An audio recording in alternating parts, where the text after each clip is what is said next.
اعوذ باللہ من الشیطان الرجیم بسم اللہ الرحمن الرحیم. ڈیئر اسٹوڈنٹس، السلام علیکم ورحمۃ اللہ وبرکاتہ. یہ ہمارا آج اردو کا 12th کا اور 11th کا کمبائن کلاس ہے، جس میں ہم ایک موضوع نظم کے بارے میں گفتگو کریں گے. ہمارا موضوع ہے نظم کی تعریف. جیسے آپ اپنی اسکرین پر دیکھ رہے ہیں، نظم کی تعریف، اس کی صنفی شناخت اور اردو نظم کا آغاز و ارتقاء، یعنی کہ نظم کا سلسلہ کب شروع ہوا، کیسے ہوا. تو آئیے شروع کرتے ہیں. سب سے پہلے نظم کی تعریف. نظم کی تعریف، نظم کے لغوی معنی موتی پیرونے کے ہیں. موتی یعنی کہ جو ہم دھاگے میں موتی پیروتے ہیں، تو یعنی ایک لڑی میں موتی پیرونا. لڑی یعنی کہ دھاگا. تو ہم خیالات کو مضمون کے حوالے سے ایک ہی لڑی میں پیروتے ہیں، اس کو نظم کہا جاتا ہے. خیال و فکر کی شہزادہ بندی، تسلسل اور ربط، یہی نظم کی پہچان ہے. یعنی کہ اس میں ڈسپلن اور خیال و تسلسل کا خیال رکھنا ہوتا ہے کہ موضوع کہیں پر کٹ نہ جائے ایک موضوع پر جب ہم نظم کہتے ہیں. غزل کے برخلاف نظم کی حیت مخصوص نہیں ہوتی، لیکن اس کے اشعار میں خیال یعنی مضمون کا تسلسل پایا جاتا ہے، کیونکہ نظم کسی ایک موضوع پر کہی جاتی ہے. یعنی کہ خیال کا تسلسل اس میں پایا جاتا ہے، موضوع کا تسلسل پایا جاتا ہے، تو اس کو نظم کہا جاتا. تو اگلا موضوع ہے ہمارا اس کا دوسرا، یعنی کہ نظم کی صنفی شناخت. اس کی شناخت، اس کی شکلیں کیا ہیں. لفظ نظم کا لفظ عام طور پر نثر کے مقابلے میں استعمال کیا جاتا ہے. ایک ہے نثر، کھلا ہوا سبق، اور دوسرا ہے نظم، یعنی کہ نظم کو نثر کے مقابلے میں لایا جاتا ہے عام طور پر. اور جملہ اصناف شاعری کو بھی نظم کہا جاتا ہے.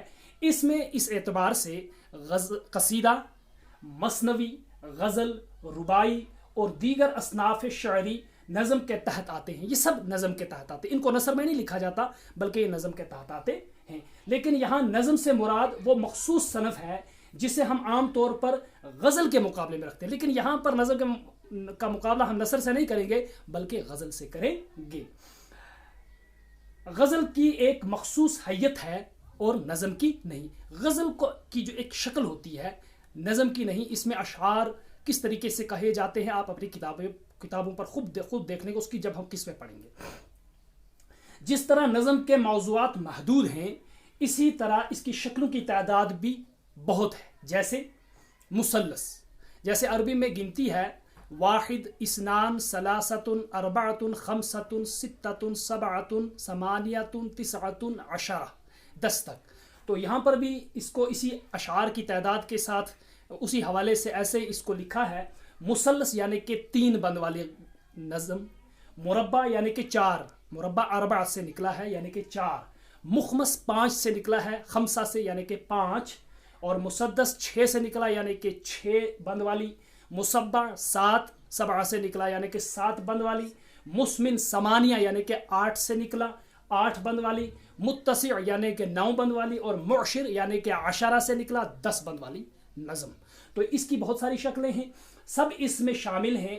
بلکہ بعض جگہ مثنوی اور غزل کا فارم بھی اختیار کیا گیا ہے.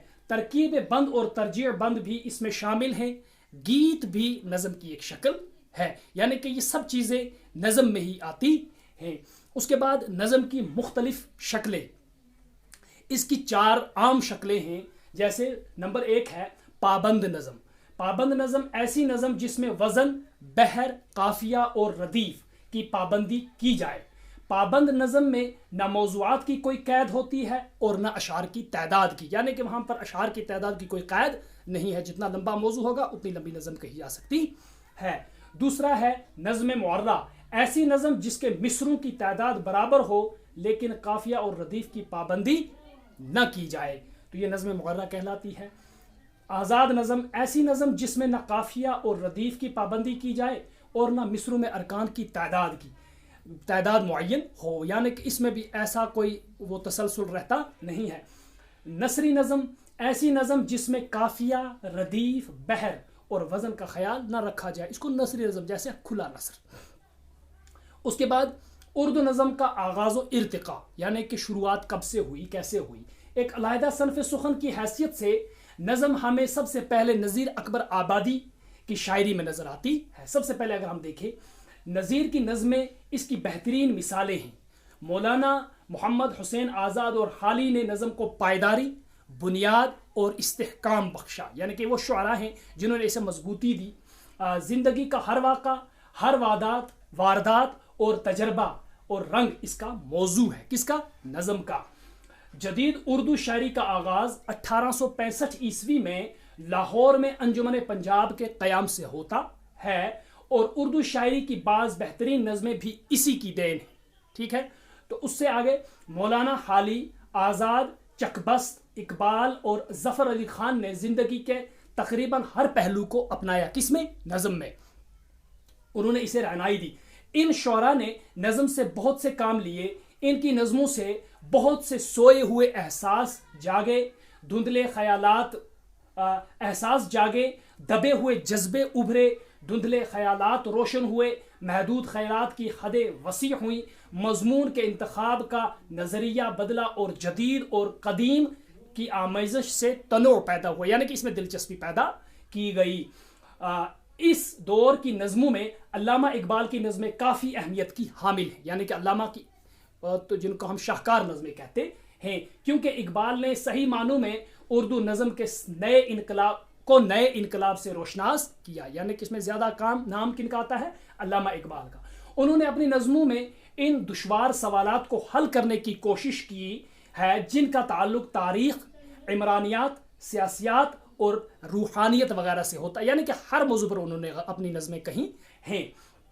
اقبال کے بعد جوش کا نام بھی کافی اہم ہے۔ جوش کی نظم نگاری میں اگرچہ فکر و فلسفے کا پہلو کمزور ہے، لیکن رعنائی، خیال اور شدت جذبات میں کوئی ان کا حریف نہیں ہو سکتا، یعنی کہ ایسے انہوں نے اپنی نظموں میں شدت پیدا کی ہے ان چیزوں کی کہ ان کا کوئی حریف ہو سکتا نہیں ہے۔ حریف یعنی کہ ان کو ہرانے والا یا ان کا مقابلہ کرنے۔ ان کی نظموں میں فطرت نگاری کا رجحان پایا جاتا ہے۔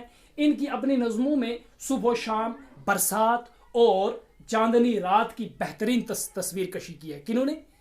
جوش نے۔ اور فکر کی گہرائی ان کے ہاں بے شک کم ہے، لیکن انداز بیاں دلکش اور بلند ہے جوش کی نظموں میں۔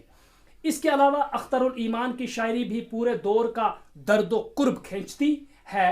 ان کی شاعری اپنے تمام ہم عصر کہتے ہیں اس وقت کے اپنے جو ہم زمانہ ہم عمر ساتھی جو تھے، جو لکھنے والے تھے، ہم عصر انہیں کو کہتے ہیں، سے الگ ہے۔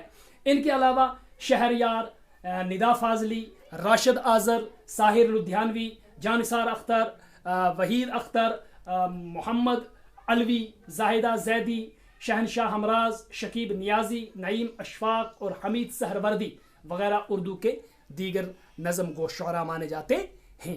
یہ تھا ہمارا آج دونوں کلاسوں کے لیے 12th اور 11th کے لیے ایک کمبائن کلاس نظم کے موضوع پر، اس کے آغاز و ارتقاء کے بارے میں، اس کی تعریف اور اس کی قسموں کے بارے میں۔ انشاءاللہ اگلا موضوع کل۔